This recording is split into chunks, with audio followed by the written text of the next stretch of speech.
हरे कृष्णा। आप सभी भक्तों को माघी पूर्णिमा की हार्दिक शुभकामनाएं। लक्ष्मी नारायण भगवान जी की कृपा आप पर और आपके पूरे परिवार पर सदा बनी रहे।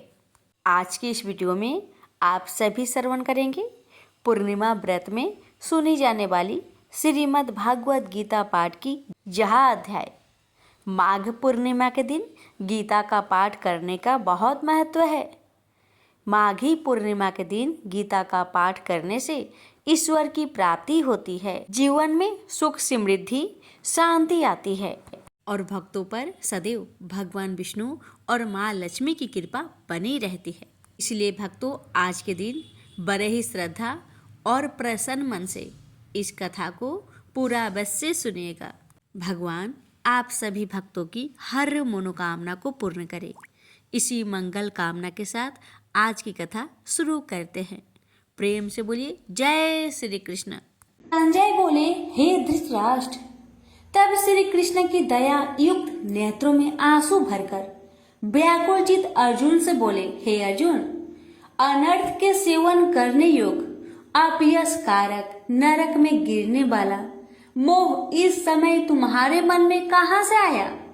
तुम कायर मत बनो, यह शोभा नहीं देता। तुम हृदय की दुर्बलता को त्याग कर युद्ध के निमित्त खड़े हो जाओ। अर्जुन ने कहा, हे मधुसूदन, मैं रण में पूज्य भीष्म और द्रोणाचार्य के ऊपर बाण प्रहार कर कैसे युद्ध कर सकता हूँ?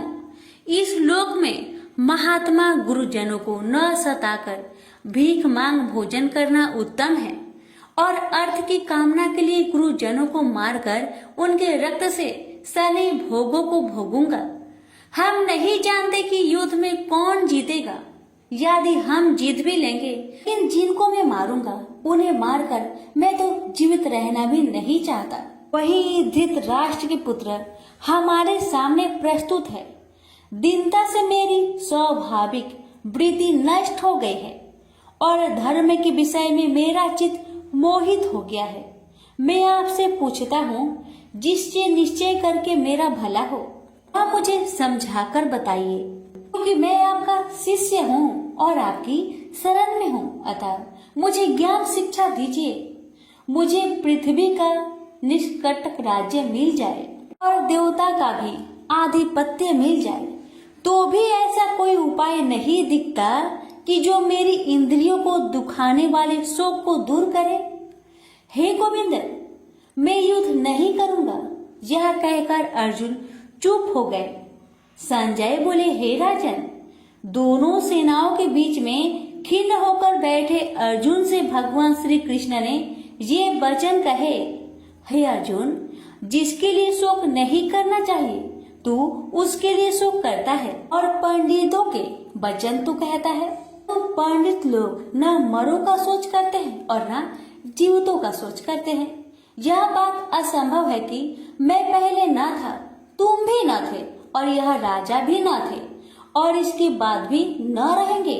जैसे देहधारियों की इस देह का लड़कपन, जवानी, बुढ़ापा ये अवस्था होती है, जैसे ही मृत्यु के बाद दूसरी देह की भी होती है। इसलिए पंडित लोग मोक्ष को प्राप्त नहीं होते। इंद्रियों का सप्तरादि विषयों से संयोग जारा, गर्मी आदि सुख दुख देने वाला है। आने जाने वाले और नाशवान जानकर इन्हें सहन कर।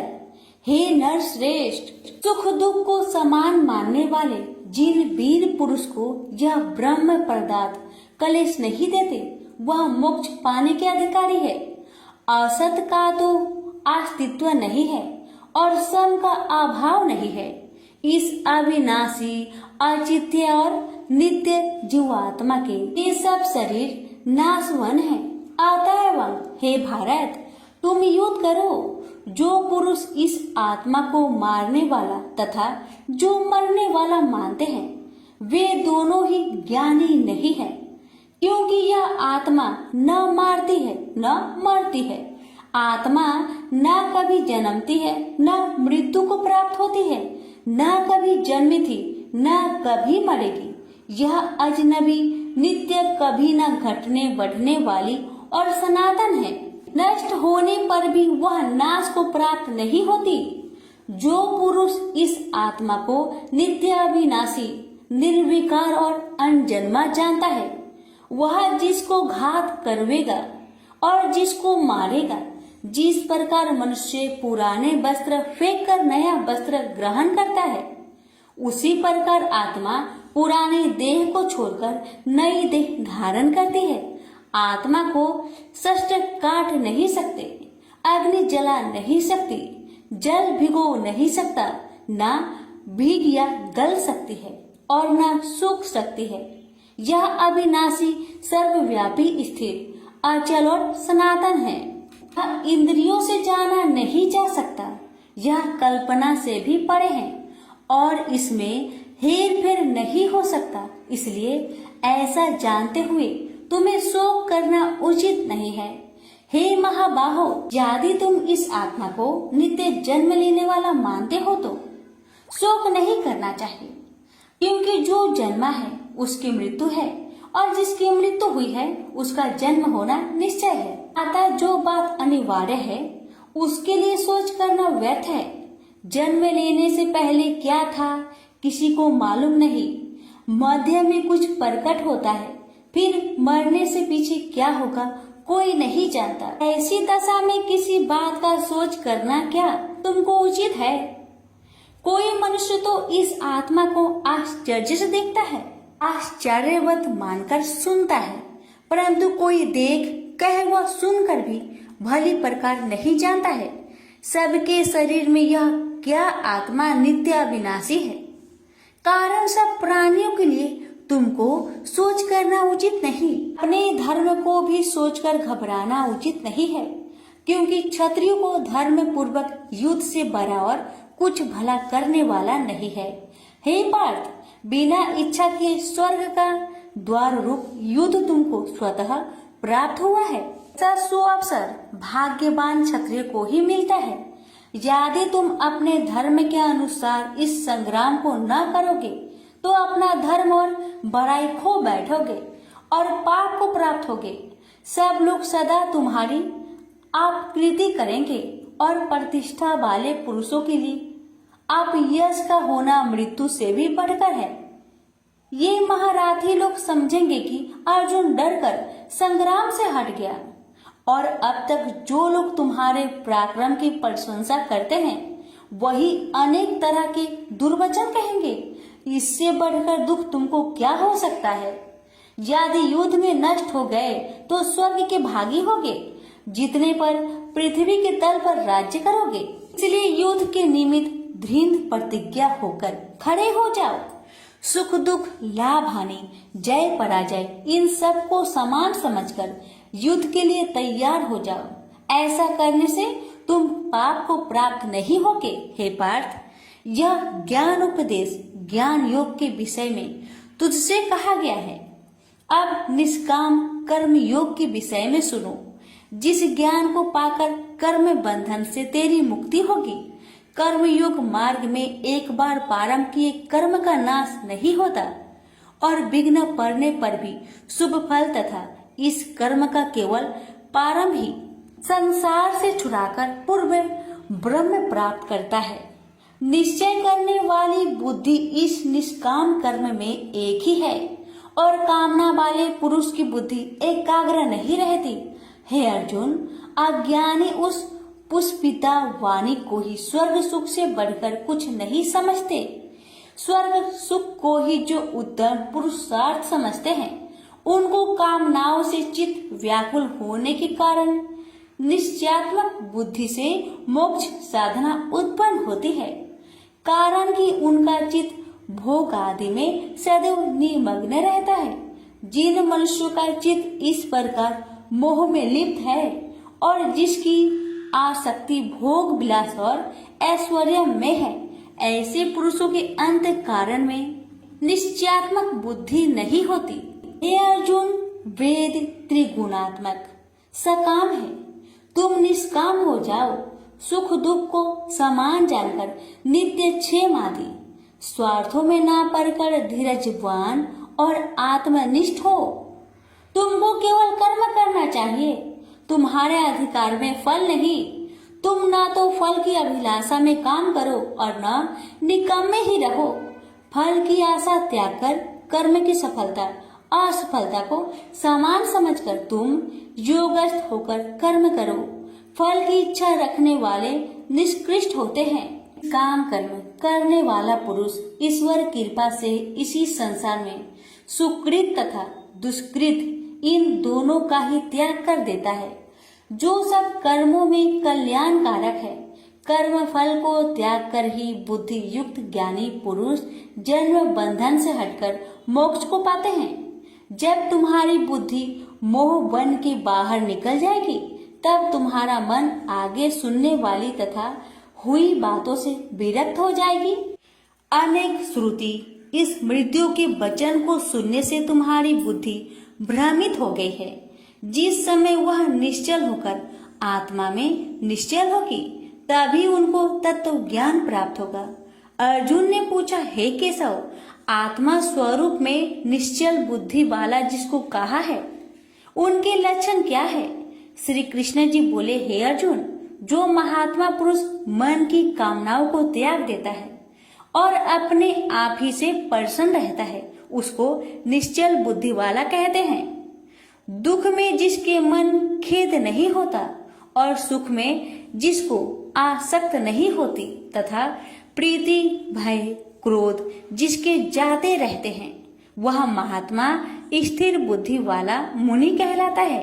जो सर्वत्र स्नेह करना है, जो शुभ पदार्थ होने पर हर्ष नहीं करता, अशुभ से अप्रसन्न नहीं होता, उसी को स्थिर बुद्धि जानना चाहिए। और कछुआ जैसे अपने अंगों को सिकोड़ लेता है, उसी तरह जो पुरुष अपनी इंद्रियों को विषय से हटाता है, उनकी बुद्धि स्थिर जाननी चाहिए। हे अर्जुन, मोक्ष प्रयत्न करने वाले विद्वान व्यक्ति को भी प्रबल इंद्रिया बलात् उसके मन को जीत लेती है। इसलिए सब इंद्रियों को विषयों से रोक मेरे अंतर ज्ञान में तत्पर हो जावे। जिसने इंद्रियों को बस में कर लिया है, उसकी बुद्धि निश्चल है। जो पुरुष विषयों के ध्यान में रहता है, उसमें उसकी प्राप्ति हो जाती है। प्राप्ति होने से कामना होती है, इच्छा के पूर्ण न होने से क्रोध से अविवेक होता है, अविवेक से स्मरण शक्ति नष्ट हो जाती है, स्मरण शक्ति के नष्ट होने से बुद्धि क्षय हो जाती है। जिसकी बुद्धि का नाश हुआ, वह विनाश को प्राप्त होता है। जो पुरुष राग देश से रहित होकर इंद्रियों के विषय सुख का अनुभव करता है और अपने मन को बस में रखता है, वह शांति को प्राप्त होता है। शांति मिलने पर सब दुखों का नाश होता है। प्रसन्न चित्त वाले की बुद्धि तुरंत निश्चल हो जाती है। वो पुरुष योग युक्त नहीं है, उनको निश्चल बुद्धि उत्पन्न नहीं होती। भावना के न होने से शांति प्राप्त नहीं होती। शांत को सुख कहाँ से मिलेगा?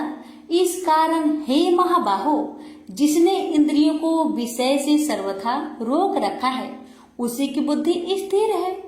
जब सब प्राणियों की रात होती है, उसमें संयमी जागता रहता है और प्राणी मात्र जिस समय जागते हैं, मुनि जनों की वह रात्रि है। जल से भरे पूर्ण समुद्र में जल भरने पर भी वह अपनी मर्यादा पर ही रहता है। उसी तरह जिस पुरुष में इच्छा न रहने पर भी अनिच्छा से सब विषय भोग प्राप्त होते हैं, उसी को शांति मिलती है। विषयों की इच्छा करने वाले को शांति नहीं मिलती। जो पुरुष सब कामनाओं को छोड़कर इच्छा रहित होकर विचरता है, ममता अहंकार जिसमें नहीं है, वही शांति को प्राप्त होता है। हे पार्थ, ब्रह्मी स्थिति यही है। ऐसी स्थिति मिल जाने पर प्राणी फिर मोह में नहीं फंसता और अंत समय में निर्वाण ब्रह्म पद को प्राप्त होता है। प्रेम से बोलिए श्री कृष्ण भगवान की जय। पर श्रीमद् भगवत गीता पाठ का दूसरा अध्याय समाप्त हुआ। अब सुनेंगे दूसरे अध्याय का महात्म्य। श्री नारायण जी बोले, हे लक्ष्मी, दक्षिण देश में एक पूर्ण नाम नगर था। वहाँ एक देव सुशर्मा बड़ा धनवान रहता था। उसे साधु सेवा करते हुए 7 दिन बीते थे।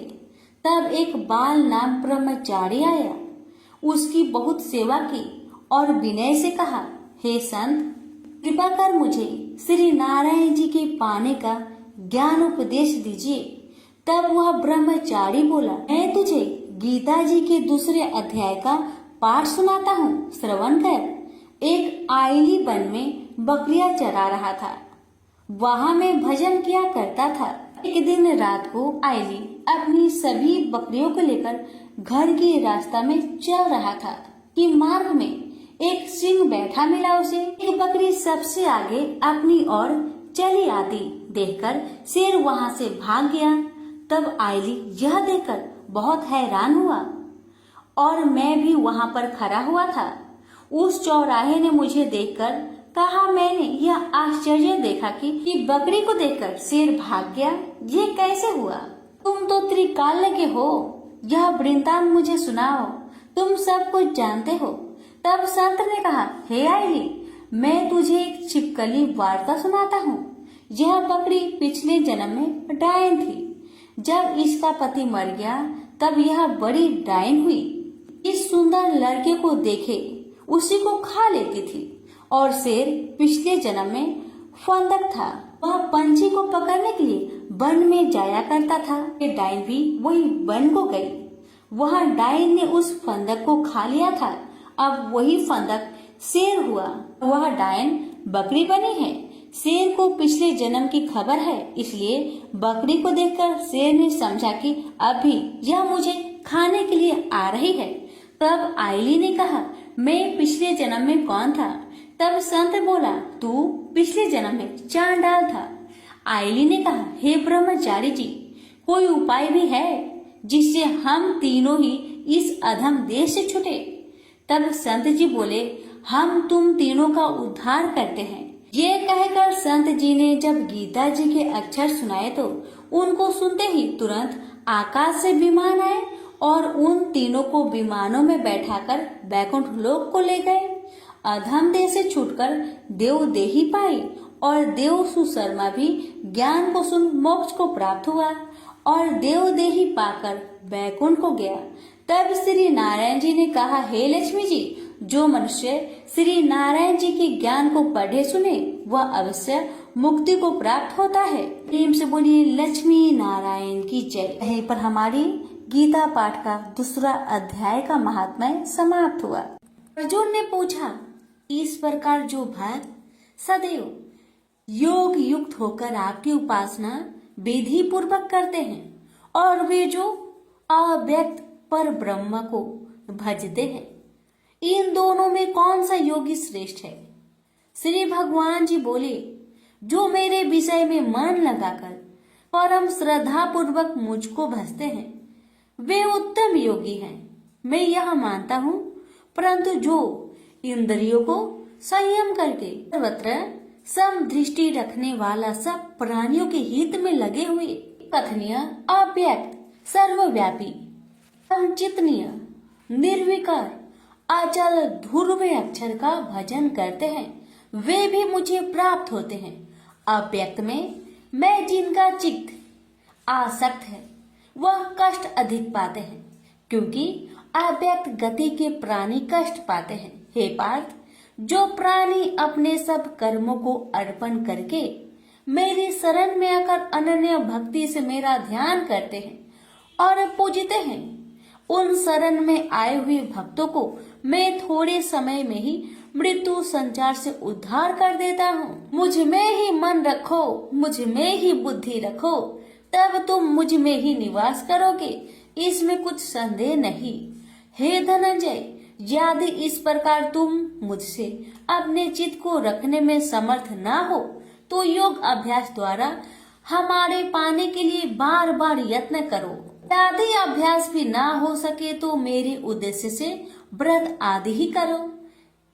यदि मेरे लिए तुम कर्म करोगे तो भी तुम्हें मुक्ति प्राप्त होगी, और यदि ऐसा भी ना कर सके तो मन को रोककर अनन्य भाव से मेरी शरण में आओ और फल की आशा छोड़कर कर्म करो, क्योंकि अभ्यास से ज्ञान उत्तम है, ज्ञान से ध्यान श्रेष्ठ है, त्याग से शांति प्राप्त होती है, जो किसी से द्वेष नहीं करता, सबका मित्र है, दयाधारी है, ममता और अहंकार जिसमें नहीं है, सुख दुख को जो समान जानता है, क्षमावान है, संतोषी है, स्थिर चित्त से इंद्रियों को बस में रखता है, दृढ़ निश्चयवान है, मुझ में अपने मन और बुद्धि को लगाए हुए है। ऐसा मेरा भक्त मुझे प्रिय है, जिसे न लोगों का भय है, न लोगों से डरता है।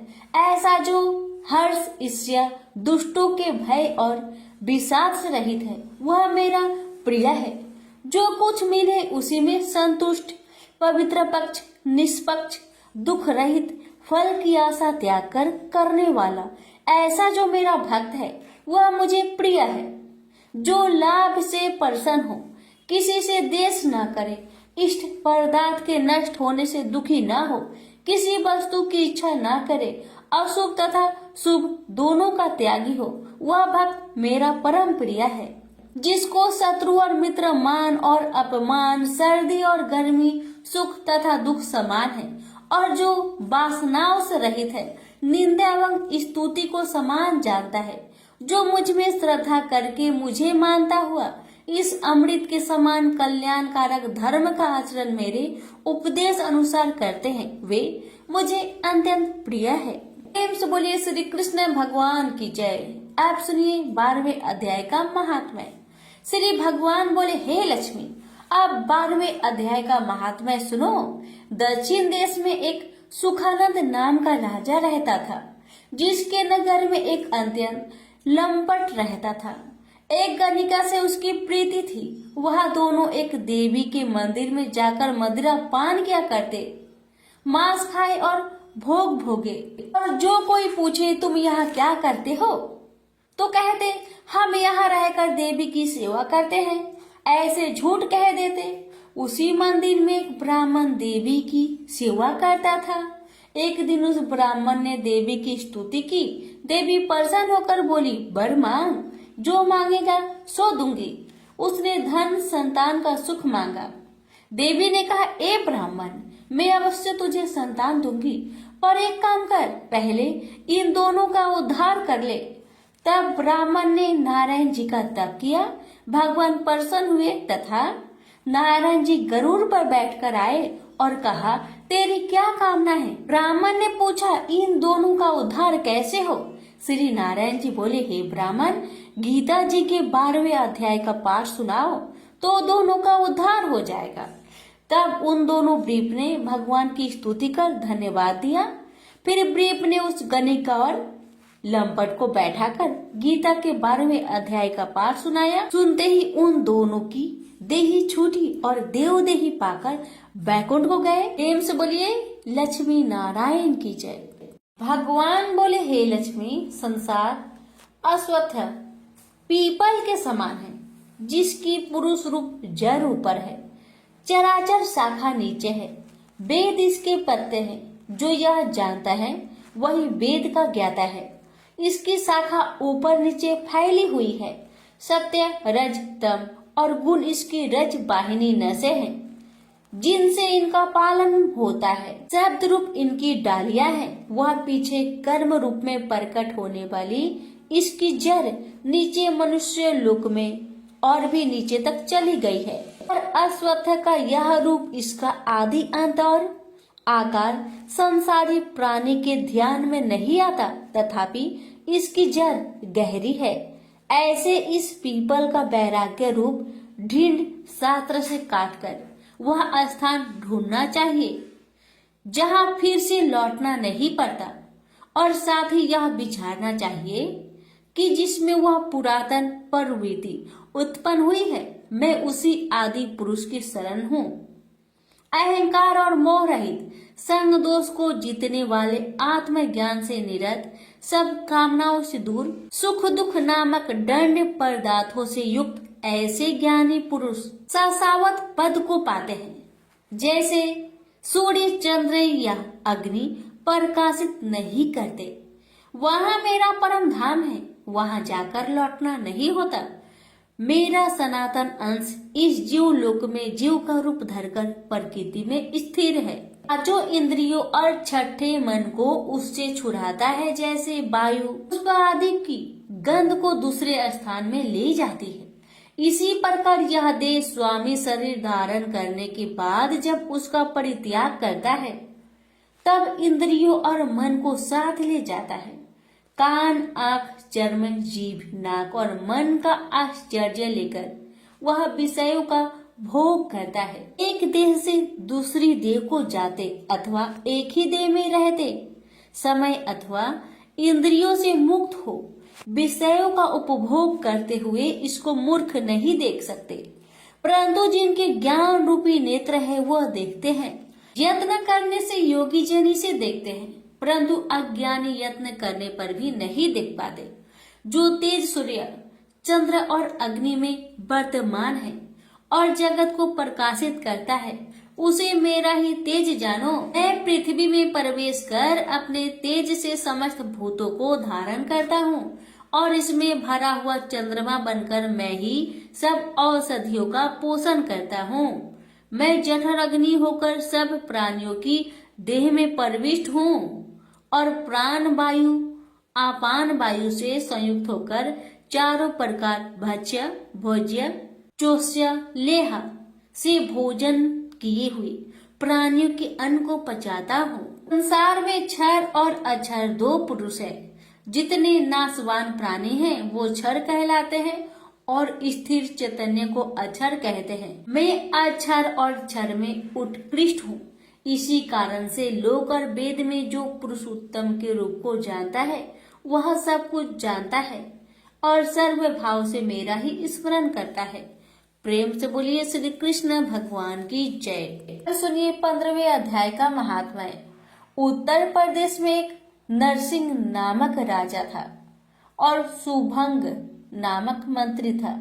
राजा को मंत्री पर बड़ा भरोसा था। मंत्री के मन में कपट था। मंत्री चाहता था राजा को मारकर यह राज्य मैं ही करूं। इस तरह कुछ काल व्यतीत हुआ। एक दिन राजा नौकर चाकरों सहित सो रहा था। तब मंत्री राजा को सारे नौकरों सहित मारकर राज्य करने लगा। कुछ काल व्यतीत हुआ तब वह भी मर गया। धर्मराज के पास दूध बांध कर ले गए। धर्मराज बोला, हे यमदूतो, यह बड़ा पापी है, इसको नरक में डालो। हे लक्ष्मी, इस प्रकार कई नरक भोगकर धर्मराज की आज्ञा से घोड़े की योनि में आया। सिंघल द्वीप में जन्मते घोड़ा हुआ। एक सौदागर ने बहुत से घोड़े को मोल लिया और वह घोड़ा खरीदकर अपने देश को चला। चलते चलते अपने देश में आया। तब वहां के राजा ने सुना कि अमुक सौदागर बहुत से घोड़े ले आया है। तब राजा ने उसे बुलाया और कई घोड़े खरीदे। उस घोड़े को भी खरीदा। जब उस घोड़े ने राजा को देख उसने सिर फेर लिया। यह देख राजा बोला, क्या बात है जो घोड़े ने सिर फेरा है? राजा ने पंडित को बुलाकर पूछा कि इस घोड़े ने हमें देखकर सिर क्यों फेरा, इसका क्या कारण है? पंडित ने कहा, राजन, इस घोड़े ने तुमको सिर नवाया है। राजा ने कहा, यह बात नहीं है। कई दिन पीछे राजा शिकार खेलने को उसी घोड़े पर सवारी करके गया। वह घोड़ा बहुत तेज चलता था। राजा शिकार खेलता खेलता बहुत दूर चला गया। उसी दिन राजा ने जाते ही शिकार मारा। राजा बहुत प्रसन्न हुआ। दोपहरी की गर्मी के कारण राजा को प्यास लगी। तब राजा ने वन में एक साधु को कुटिया में बैठे देखा। तालाब से जल भरा हुआ था। वहां राजा उतरा, घोड़े को वृक्ष में बांधकर कुटिया में गया तो साधु अपने पुत्र को गीता जी के 15वें अध्याय का पाठ सिखा रहा था। वृक्ष के पट्टे पर श्लोक लिखकर बालक से कहा, खेलते भी रहो और इसको कंठ करो। उस पत्ते को घोड़े ने देखा तो तुरंत उसकी देह छूट गई। देवदेही पाई, स्वर्ग से विमान आया, उस पर बैठ बैकुंठ को चला। इतने में ही राजा जल पीकर बाहर आया। देखा तो घोड़ा मरा है। राजा चिंतित होकर बोला, यह घोड़ा किसने मारा है? इसे क्या हुआ? इतने में वह बोला, हे राजन, तेरे घोड़े का चैतन्य मैं हूँ। मैंने अब देवदेही पाई है, बैकुंठ को चला हूँ। राजा ने पूछा, तुमने कौन सा पुण्य किया है? घोड़ा बोला, यह बात ऋषिवर से पूछो। राजा ने मुनीश्वर से पूछा। मुनि बोला, हे राजन, गीता जी का श्लोक लिखा हुआ पत्ता इसके आगे पड़ा है। घोड़े ने यह अक्षर देखे हैं, इस कारण घोड़े की सदगति हुई है। श्री नारायण जी बोले, हे लक्ष्मी, यह गीता के 15वें अध्याय का महात्म्य मैंने तुमको सुनाया। प्रेम से बोलिए लक्ष्मी नारायण की जय। गर्भ गीता पाठ। श्री कृष्ण भगवान जी का वचन है कि जो प्राणी इस गर्भ गीता का सद्भावना से विचार मनन करता है, सो पुरुष फिर गर्भवास में नहीं आता। अर्जुन कहने लगे, हे कृष्ण भगवान, यह प्राणी जो गर्भ विषय में आता है, सो किस दोष के कारण आता है? हे प्रभु, जब यह जन्मता है तब इसको जरा आदि रोग लगते हैं, फिर मृत्यु होती है। हे भगवान, वह कौन सा कर्म है जिसके करने से जन्म मरण से रहित होवे? श्री कृष्ण भगवान कहने लगे, हे अर्जुन, यह मनुष्य जो है सो अंधा मूर्ख है और संसार के साथ प्रीति करता है। यह पदार्थ मैंने पाया है और वह मैं पाऊंगा, ऐसी चिंता इस प्राणी के मन से उतरती नहीं। 8 पहर माया को ही मांगता है, इन बातों को करके बार बार जन्मता है और मरता है। वह गर्भ विषय दुख पाता रहता है। अर्जुन कहने लगे, हे कृष्ण भगवान, यह मन हाथी की न्याय है, तृष्णा इसकी शक्ति है। यह मन तो 5 के बस में है, काम, क्रोध, लोभ, मोह और अहंकार। इन 5 में अहंकार बहुत बली है। ये कौन सा यत्न है जिससे मन बस में होए? वैसा ही मन रूपी हाथी को बस में करने के लिए ज्ञान रूपी अंकुश है। अहंकार करने से यह जीव नरक में पड़ता है। अर्जुन कहने लगे, हे भगवान, जो एक तुम्हारे नाम के लिए वन खंड में फिरते हैं, एक वैरागी हुए हैं, एक धर्म करते हैं, इनको कैसे जाने? जो वैष्णव है वे कौन है? श्री कृष्ण भगवान कहने लगे, हे अर्जुन, मेरे ही नाम के लिए वनों में फिरते हैं, वह सन्यासी कहते हैं। एक सिर पर जटा बांधते हैं, एक अंग पर भस्म लगाते हैं। उनमें हम नहीं है, क्योंकि इनमें अहंकार है। इससे मेरा दर्शन दुर्लभ है। अर्जुन कहने लगे, हे भगवान, वह कौन सा पाप है जिससे स्त्री की मृत्यु हो जाती है? वह कौन सा पाप है जिससे पुत्र मर जाता है? और नपुंसक कौन से पाप से होते हैं? श्री भगवान कहने लगे, हे अर्जुन, जो किसी से कर्जा लेता है और देता नहीं, इस पाप से औरत मरती है। और जो किसी की अमानत रखी हुई बचा लेता है, उसके पुत्र मर जाते हैं। जो किसी का कार्य किसी के गोचर आए पड़े और वह जबानी कहे कि मैं तेरा कार्य सबसे पहले कर दूंगा, और जब समय आए तब उसका कार्य ना करे, इस पाप से नपुंसक हो जाता है। ये बड़े पाप है। अर्जुन कहने लगे, हे भगवान, कौन पाप से मनुष्य सदैव रोगी रहता है?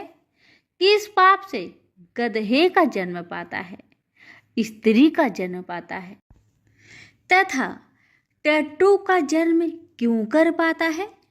और बिल्ली का जन्म किस पाप से होता है? श्री भगवान कहने लगे, हे अर्जुन, जो भी मनुष्य कन्यादान करते हैं और इस दान में मूल्य लेते हैं, वे दोषी है। वे मनुष्य सदा रोगी रहते हैं। जो विषय विकार के वास्ते मदिरा पान करते हैं, वे टट्टू का जन्म पाते हैं और जो झूठी गवाही भरते हैं वह औरत का जन्म पाता है। जो रसोई बना के पहले आप भोजन कर लेती है और पीछे परमेश्वर को अर्पण करती है तो वे बिल्ली का जन्म पाती है। और जो मनुष्य अपनी झूठी वस्तु दान करते हैं औरत का जन्म पाते हैं, वह गुलाम औरतें होती है। अर्जुन कहने लगे, हे भगवान, कई मनुष्यों को आपने स्वर्ण दिया है, सो उन्होंने कौन सा पुण्य किया है?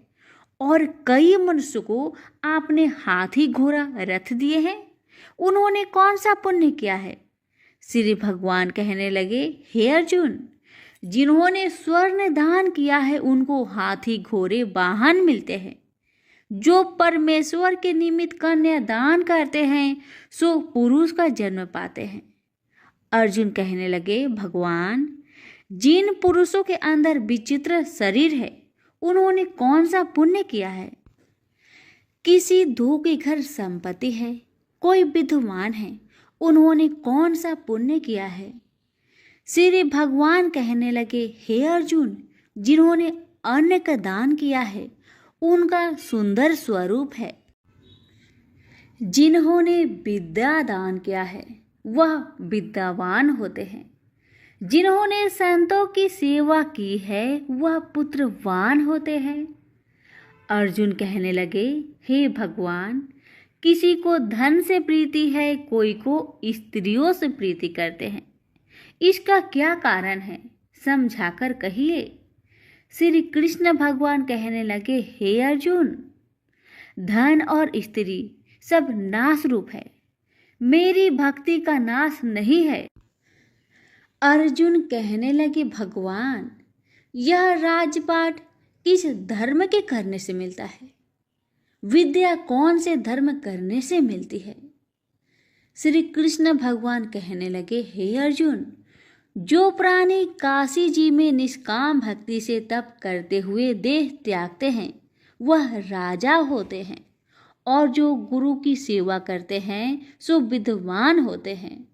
अर्जुन कहने लगे, हे भगवान, किसी को धन अचानक बिना किसी परिश्रम से ही मिलता है, सो उन्होंने कौन सा पुण्य किया है? श्री कृष्ण भगवान कहने लगे, अर्जुन, जिन्होंने गुप्त दान किया है उनको धन अचानक मिलता है। जिसने परमेश्वर निमित्त पराया कार्य संवारा है वह मनुष्य रोग से रहित होते हैं। अर्जुन कहने लगे, हे भगवान, कौन से पाप से अमली होते हैं और कौन पाप से गूंगे होते हैं और कौन पाप से कुष्ठी होती है? श्री कृष्ण भगवान कहने लगे, हे अर्जुन, जो आदमी नीच कुल की स्त्री से गमन करते हैं सो अमली होते हैं। जो गुरु से विद्या पढ़कर मुकर जाते हैं सो गूंगे होते हैं। जिन्होंने गो घात किया है वे कुष्ठी होते हैं। अर्जुन कहने लगे, हे भगवान, जिस किसी पुरुष के देह में रक्त का विकार होता है वह किस पाप से होता है?